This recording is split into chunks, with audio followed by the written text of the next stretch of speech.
speaker is a native of Mabini, Bohol. She graduated high school here in our school, San Roque National High School, in the year 1997. In 1998 to 2002, she became a scholar of TESDA PESFA for food preparation and service technology and graduated with the Exemplary Award at the College of Maasin Southern Leyte. In the year 2015, she graduated Bachelor of Science in Secondary Education, major in English, and awarded as the most outstanding student teacher at the Indiana Aerospace University, Kadurong Basak, Lapu-Lapu City. And last April 2020, she graduated Juris Doctor at the College of Maasin Southern Leyte. She passed the Philippine Bar Examination on February 6, 2022. A Juris Doctor at the College of Maasin on April 3, 2020. She passed the Licensure Examination for Teachers on September 7, 2015. She also passed the Civil Service Examination on May 3, 2015.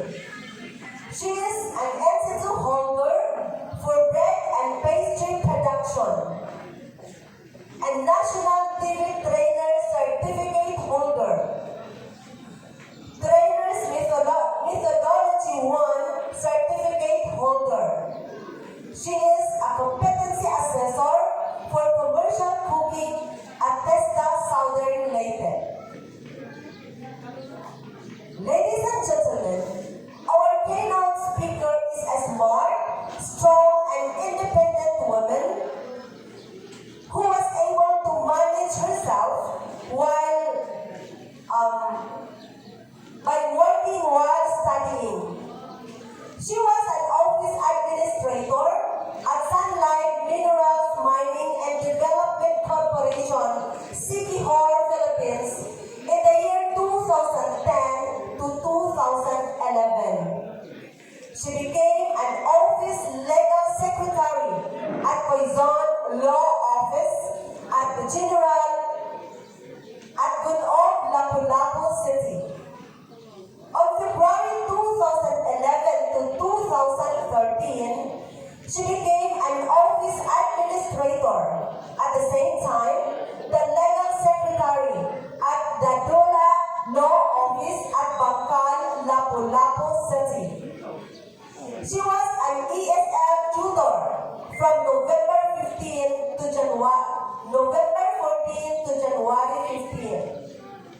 She also became a customer service representative at the resource companies at Mactan, Newtown, Lapu-Lapu City on 2015. May 19, she became the FPSC Department Coordinator Assessment Center at the College of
ma'am, sir.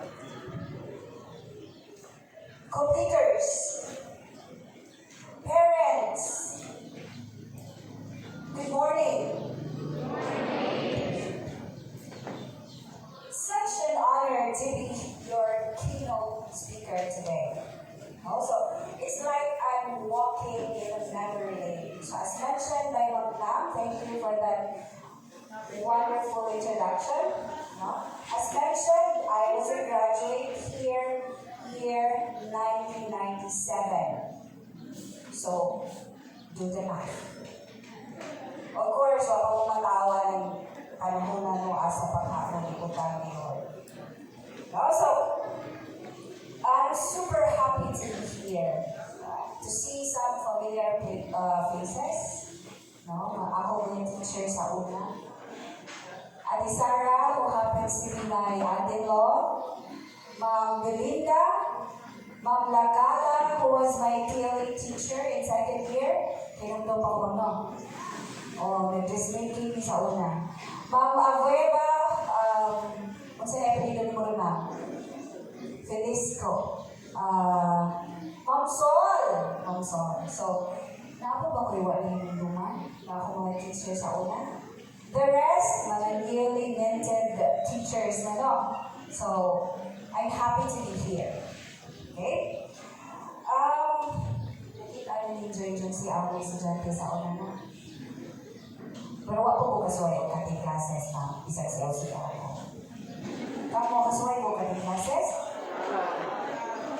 Suway? Very good. Wako kasuway kating sa una, pero huwag bugay. Okay. To the class of 2022, resilience is in your blood. You have survived one of the toughest times in human history, yet still embrace education as your primary tool to success. Kita ang message. All along. So, it was the message of Education Secretary Leonor Briones during her graduation message for you, dear completers, which was released June 1, 2002. Now, undeniably, resilience is in your blood, my dear completers. No? You have been through a lot. For many of us, the past year brought disruption on a grand scale. With a pandemic affecting virtually every aspect of our daily lives. So what is resilience when the eye? Okay. What is resilience when the eye? How can we say we are resilient? Filipinos in general are resilient human beings. Nanuman. Kung naimabaha o sibatog sa mga Pilipino, mag-surfing sa kalsada. Ang uban, magbutang lamisa, magtagay. Now, kita ba na sa social media? Imbis kay mag-uol, kung sa itong buhaton, malipay kay na itubig. No? Resilience, according to Merriam-Webster's dictionary, is a noun which means an ability to recover from or adjust easily to misfortune or change. And according to Uncle Google, isang mahilig ninyo na rin ni Uncle Google, kung may assignment si Ma'am o si Sir, Google that John. No?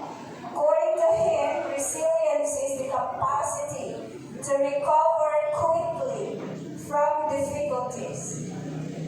Resilience is the process and outcome of successfully adapting to difficult or challenging life experiences, especially through mental, emotional, and behavioral flexibility and adjustment to external and internal demands. So this is according to the American Psychological Association.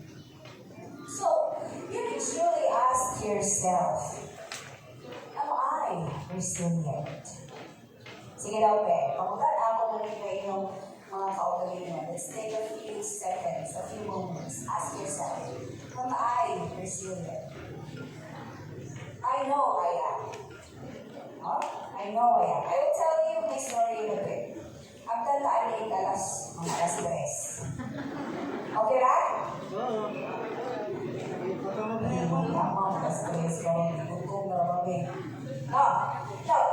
Take note, my dear completers, that resilience is not a genetic or a hereditary trait. It is derived from the ways that an individual learns to think and act when faced with obstacles, whether large or small. It's a skill that takes practice. So, hindi ka basta-basta o ingon na, oh, resilient ko. Okay, hindi na ito pwede makuha ni nanay o ni tatay. Si tatay di kayo na, resilient ko, imo na niya. Dili na siya inana. Resilience works like a muscle we can build through effort and repetition. Mary Alvord, a psychologist and author, tells Fagel, a certified professional school counselor and journalist, and I quote, at the core, resilience is the belief that while you can't control everything in your life, there are many aspects you can control, including your attitude. Totoo mo? Earlier I said you have been through a lot. In your grade 9 when nag-start to ang pandemic, grade 9? Grade 8? Oh, grade 8 yan, sa truth si Ma. In your grade 8, pandemic knocked out the world. Our lives were disrupted. The fear of death loomed just beyond the corner. You are forced to do the distance learning modality. Magkaalaman natin. Kinsa magaling sa inyo nalipay na ay face-to-face classes. Lipay mo? Namudyo na permiyang lesson si Mama Lisa. What? Wala na yung early kumanta. Wala na yung sa putong. Pukaw ni nanay. Ang si nanay, naguyo na kahit late na sa klase, pero ka mo nagumok-umok pa. No? Hindi na mali. Mas pabor mo sa distance learning? Or mas kailangan mo sa face-to-face kaya makita nila yung crushes. Yung motivation, yung mga uyang baka, yung reactive ka, or tinuon. Hindi kailangan ng modular kay kita ni crush, hindi ma-inspire. No? Then, a year after, Super Typhoon of Death caused so much devastation in the province and in other provinces nearby, which caused a delay on the implementation of the limited face-to-face classes. No? Kaya ang classrooms, at sa those mga classrooms, na ready na unta for implementation sa limited face-to-face, ipaglupa ng ato. No? May ganin yung gym kaya wag ilupad, sir. Ang amo sa CM, gilupad ang mga atok, guba ang building. So, walay kurente, walay tubig pa dyan ang upan. So you see, grabe dyan ang inyong naagian before mo makaabot ang stage sa inyong life na mo march na mo para sa inyong moving up ceremony. You are lucky though that this activity is being okayed by our IETF because during my graduation, way back 2020, was yung tawag yung graduation. So with that, you should be happy. Ikaw, Ben, happy mo? Yes. So, today is a new turning point in your life. Beginning a path paved with more chances and victories. You will be confronted with difficult, if not tough, decisions of what strand you will take on your senior high school. Kaya no matter ang inyong strand ng buhaon sa senior high sa inyong degree or courses for college. No? So, mag-EPM ba kahapon because you wanted to become CPAs or business persons or managers or TVL? Kaya gusto mo mag-restaurators, gusto mo mag-hoteliers, or gusto mo mag-computer specialists? Or mag-UMS, kaya gusto mo mag-teacher, mag-police, social workers, or lawyers? Kaya di ba ka na din sa ato, sa San Joaquino? EPM, PBL, and UMS. No? So ako ba probably are thinking of taking STEM. Kaya gusto mag-engineer, gusto mag-doctor, gusto mag-chemist, or gusto mag-astronomers, biologists. But because na I have si COVID-19, the quest you have ahead of you has difficulties, difficult paths, and even dead ends. Kaya probably si nanay o si tatay di pa musubok pa tumuglayo tungkol kay limited pang atong mobility because again, naagihapon si pandemic. But then, remember my dear co-leaders, that despite these obstacles, bear in mind that beautiful places are often reached through challenging journeys.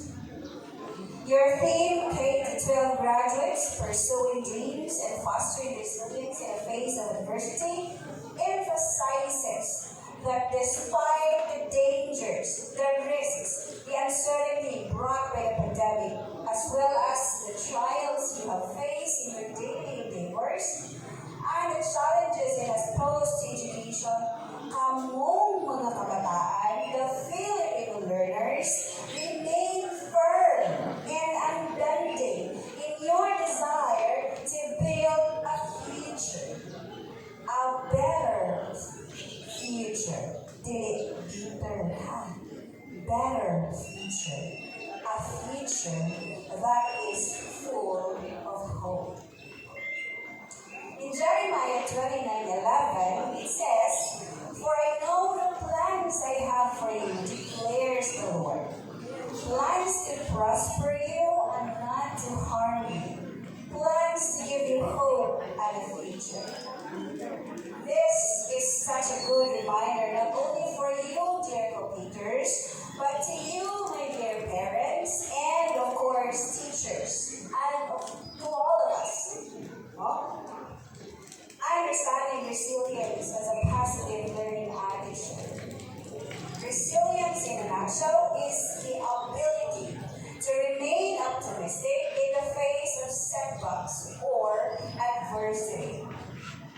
However, when considering the factors that contribute towards building resilience, research tells us there's more to understand than just the mindset of never giving up. So, di lang kay tama na sa ta, laban lang, or sa mga inyong kumatanong, adya, or don't give up. No? Di lang kay tama. But, basta ko igatabang para mulampos mo sa inyong mga damo if you will change your narratives.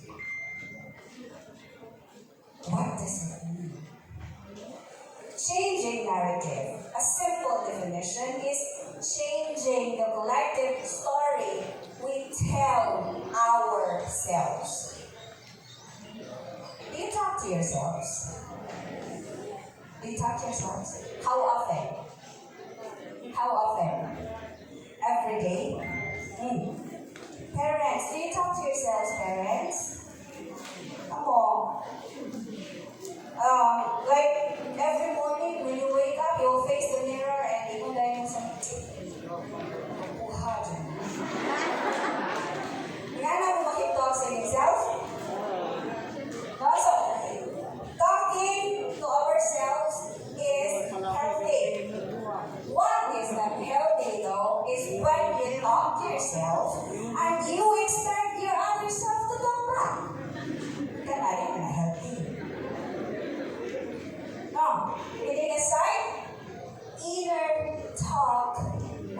scholars. No? No matter kung unsa na pag-istorya sa atong tagsa-tagsa ka kaugalingon. The way you see yourself, the way you talk to yourself, matters. Remember that, dear.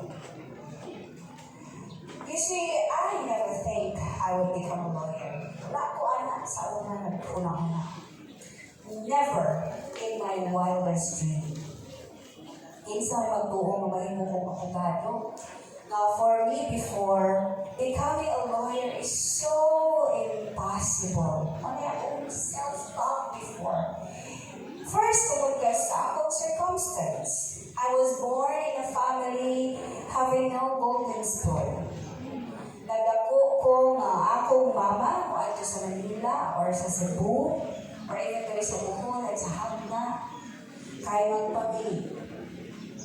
Magpa-helper. Tabang og support sa akong mama para sa among panginabuhian. Grade 1 pa ko, kamauna kong mudungag. Pero, daghan ka dyan yung kape sa una ka dyan. Kaya magdungag ko, iniling bata. Dugay makahaling, ginoo ko.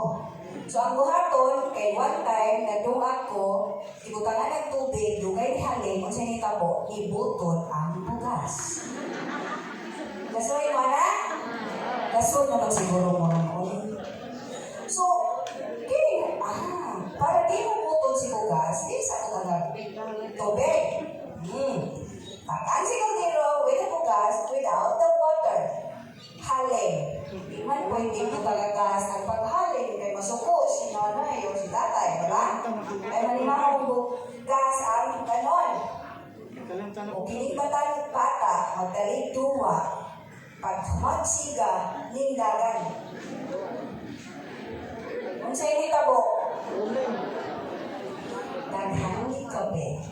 O sige palit ako mama or papa, kaya si mama man, sige palit ako papa o kaldero, kaya diba ang kaldero magbuba, o kaya napaguran ng bukas. Sige palit yes kabulaw, no? Kada Martes. So, grade 2 ko, kamaunang kong plancha. Ginoo ko. Kung sa itong plancha sa una, katumbok at kadyo, maulit pa na dyan. Kaya I was a Girl Scout, and then we need to iron our uniform, Girl Scout uniform, na hinuwaman pa dyan to. Ako yung tangang plancha. Ulit, para muhumok, ibutang o unas. Kinsay karele. Buta ka mo eh, naku karele. Kaya probably si nanay o si tatay magplancha sa inyong uniform. After high school, I had to work in Alturas as a nag-arrange sa mga goods o car kay wala ko na gunahon ang maka-eskwela ko. Kaya butlay na lagi. So, kapoy pag ikaw yung mag-arrange o goods mo, mutago isa CR ka manihit, dahil page pa to tayo. Kay page, niliyoy mo, diyan nilaghang car na pundo. No? Fortunately, ang akong mama na nikamon na muhangyo sa akong uncle who happens to work at the College of Maasin na tabangan ko para makapa-enroll ko college. Kaya saan na lang matiguang ko mag-arrange sa car. No? So, fortunately, I passed the TESDA scholarship, a program in TESDA. So, I graduated 3-year course. Katong i-mention ni Ma'am Norma ganina for preparation in service technology, being a scholar. My mom died in 2005, and I was in Manila that time and had to go home in time for her last breath. So that was 2005. So fast forward, I had to work as a cashier in a canteen, a factory worker in an electronic company in Manila, then as a library staff in CM while nag-enroll of education subjects because I wanted to become a teacher. Kaya gano, na-inspired ko sa akong mga teacher sa high school, kaya isang bugay. Huwag ko kasaway lunit. Sa elementary na to. No, gunito dire. Kaya pa dyan dire gunito. Oo, sakit ka. Isa na kasaway rin dyan na. Huwag na mo kasaway, anak. Kaya nga naman, mo ingon naman na dyan mo ipa. PSWD. At ito sa una kay paglabay eraser, chalk, ang nagosli, so yana, paper, kana, na yung mga elementary, pero pag high school, wala. Of course, wala. Mabutan na ito ng teachers high school. No. Then I work as office administrator in a mining company in City Hall, in the law office. But it was there that I was exposed to law. Okay, I work ko law office. But still, what should be happen ng panandoy ng law school? Kaya yung mga admission sa law school, 1.5 ang unit. So, ako sa subject, 4 units. So, pila naman na, naman. So, I can't afford it. Then, while I work, nag-enroll of DSM sa Lapu-Lapu. Then, after graduation, I decided to go home to Maasin to be with my siblings. By the way, in regards sa akong sister, ninyo mga namis, uban mo sa naapod si Jay Classmate, siguro dire, si Ma'am Janice, akong sister. No?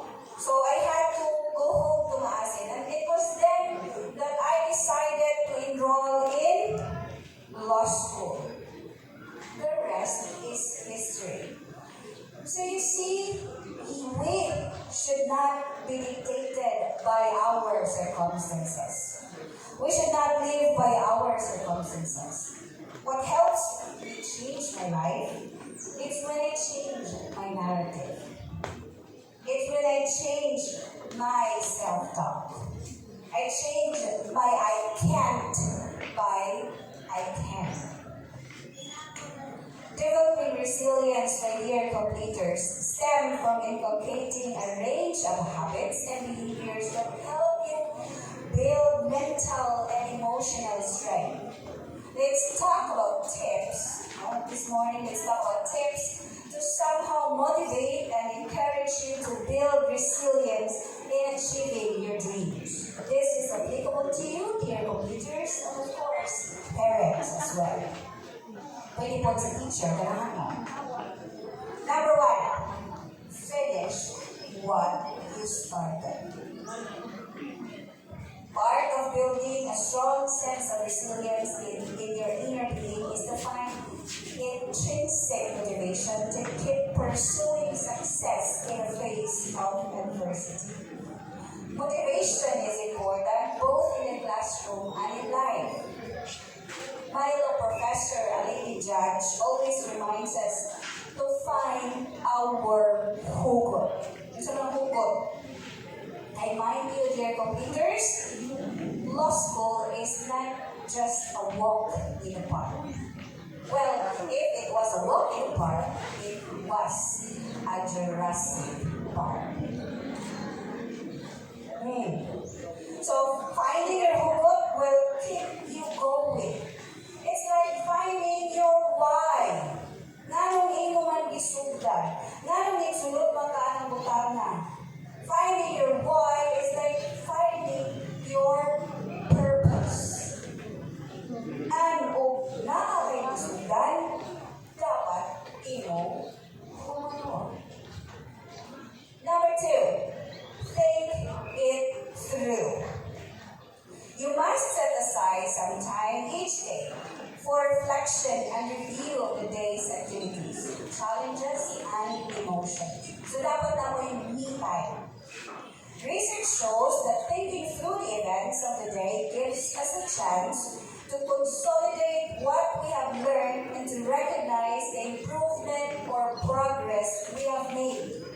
It also helps us become more aware of our thought process and emotional reactions to challenges, triumphs, and the reaction of others. Number 3, grit and bear with it. People assume that resilience and grit have the same meaning. However, while resilience is about having a good attitude towards adversity, grit can be defined as the ability to stay committed and motivated towards working to achieve a long-term goal. It involves stamina, focus,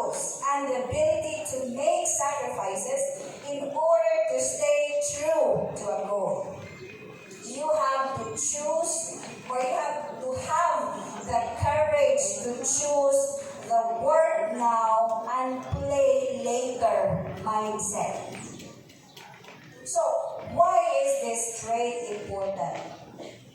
Because having grit involves being resilient.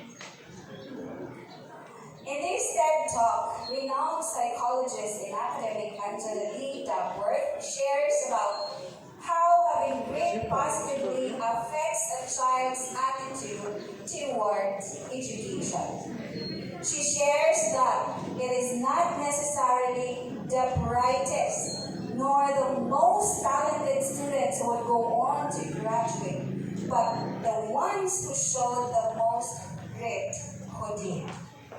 She said, and I quote, "But what differentiates kids who are gritty from kids who are not gritty is not just the hours of work that they are putting in. They are putting the hardest kind of work in. They are not studying the words they already know. They are not sitting around a quiz on what's already pretty much coming easily. They isolate what they know, what they don't know, and they identify their own weaknesses, and then they just work on them. And that seems to be characteristics of high achievement and of what grit enables you to do. It is basically being in a very comfortable place, rather uncomfortable place, for some part of your day. Working extremely hard and then to get up and do it over and over and over again. Number 4, stay open-minded. The underlying assumption for need for resilience is that there will be unforeseen obstacles in the path to achieving one's dream. It is therefore essential for you to be adaptable in the way you think or solve problems. The ability to understand circumstances in order to find multiple working solutions to a problem can help turn a negative situation into an opportunity to discover new ways to succeed. Being open-minded helps you to avoid being fixated on a singular path to achieving your dreams. For example, there are multiple heuristics that can be applied to solving math word problems, or multiple ways to phrase a precise or accurate comprehension answer. Similarly, there is more than one path to becoming a lawyer or an artist. This where creativity meets resilience. To our dear parents who are present here, helping your child realize that there are options when it comes to overcoming challenges and pursuing his or her dreams will give your child the confidence to dream up new solutions to possible problems. Do not look at a certain situation as a dead end. Look for it as you view it as an opportunity to grow. Number 5, be kind to yourself. An important part of being resilient is the ability to cope with stressors. Kanina bang mga bata karoon dali ng mga stress? No, dali ng mga stress? Na-stress ko na sila, pero si nanay ko si tatay ang na-stress. Mangita pa kwarta, para kaya na lang kay pila na lang yung tuition na rin mga wala. Minimal lang. No? Pero mga bata karoon dali, na-stress ko. Na-stress ko yung ma'am. Wapon mo kay bawa, si ma'am si Sir, na-stress ko rin jo. No? Indulge in activities that are fun, relaxing, or related to your personal interests. These pockets of time become outlets for releasing stress and prevent you from fixating on one task or goal for all hours of the day. Authors and researchers Dylan Southwick and Dennis Charlie Pennebull, entitled Resilience, the Science of Mastering Life's Greatest Challenges, in which you detail 10 Apollo traits resilient people have in common. They emphasize that having a healthy body is important. Managing the stress of physical activity can help you develop emotional resilience as well. Dapat ay mga mental break dapat. Isa na yung mag-mental break din eh. Kaya ba, mag-me times ako, okay. I wanna find myself. Wow, are you lost? Nakasaway kami nga na, ganahan mo matubukit, kaya para pag-una-una ako sa inyong life. No, so, be kind to yourself. Number 6, welcome new challenges. We all know the phrase comfort zone, right? About mo sa phrase ng comfort zone? Hello. Hindi ko to mo. For children, comfort zones often refer to remaining at certain proficiencies or skill levels.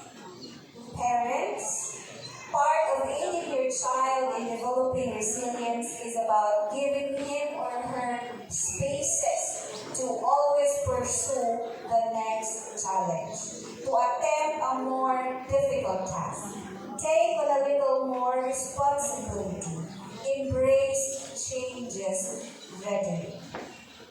New challenges, my dear completers, give you an opportunity to grow. So, whenever you're confronted with new challenges, embrace them. No? Ay, di ba naiingon sa kanta? What doesn't kill you makes you big. It's a mga kanta. Kankin sa kanta. What doesn't kill you makes you stronger.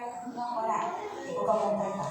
So, believe in your current abilities and continue to press forward to achieve a little more. Number 7. Learn from your mistakes. It's okay to make mistakes. Dear parents, this is something that your child may not hear enough. Indeed, the fear of failure or of making mistakes often impedes young learners to try something different or to move on from a setback.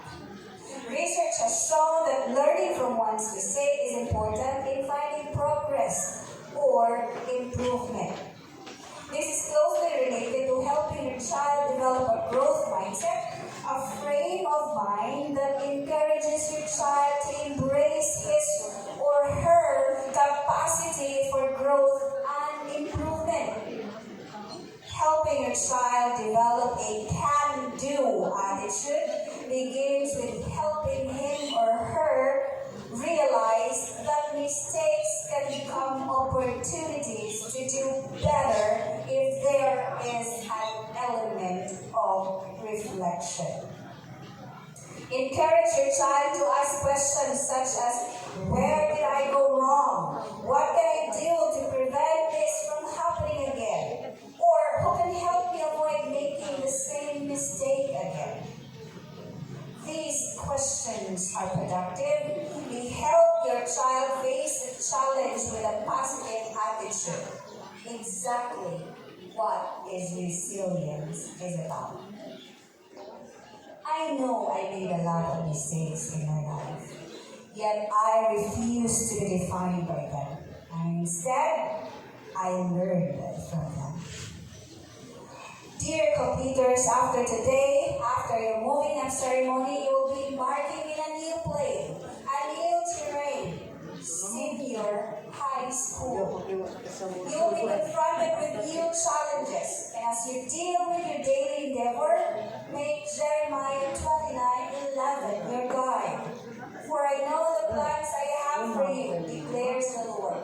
Plans to prosper you and not to harm you. Plans to give you hope and a future.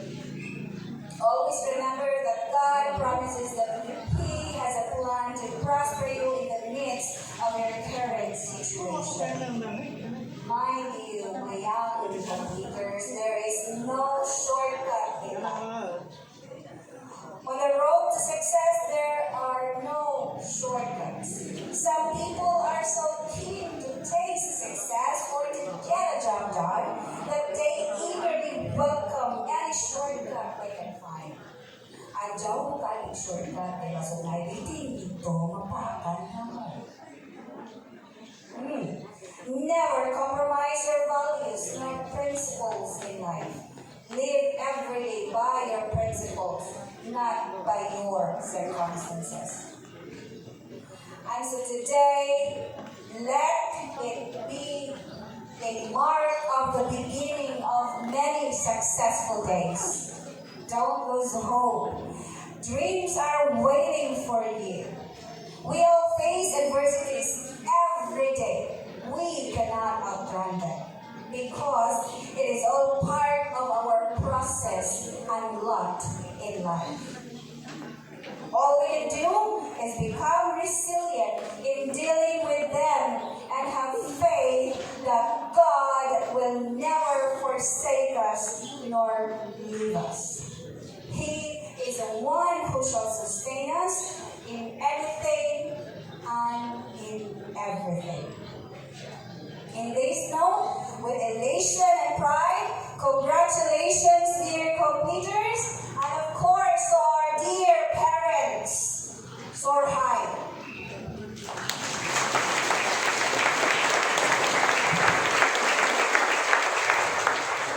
Thank you very much, Attorney Regina Duhan and Yorimo. This time is a giving of plaque of commendation and token of appreciation to our keynote speaker. Let me read the citation.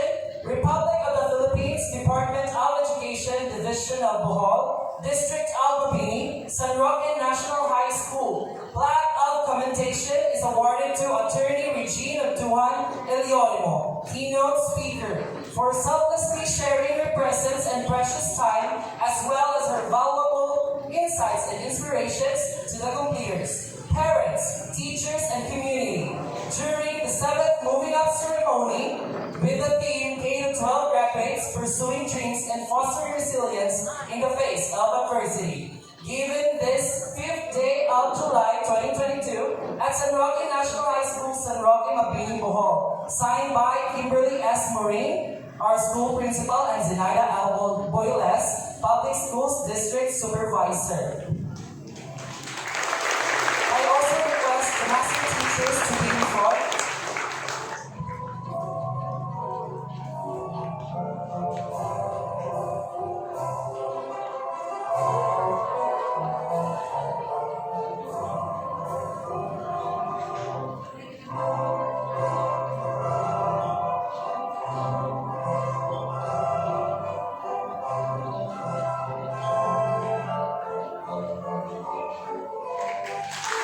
Thank you very much. It's indeed true what Attorney Regina Duhan said about resiliency. We Filipinos are known to be resilient because despite the calamities that we may face, we tend to keep our smiles and look for positive sides despite negativities. At times, our own light goes out and is rekindled by a spark from another person. Each of us has cause to think with deep gratitude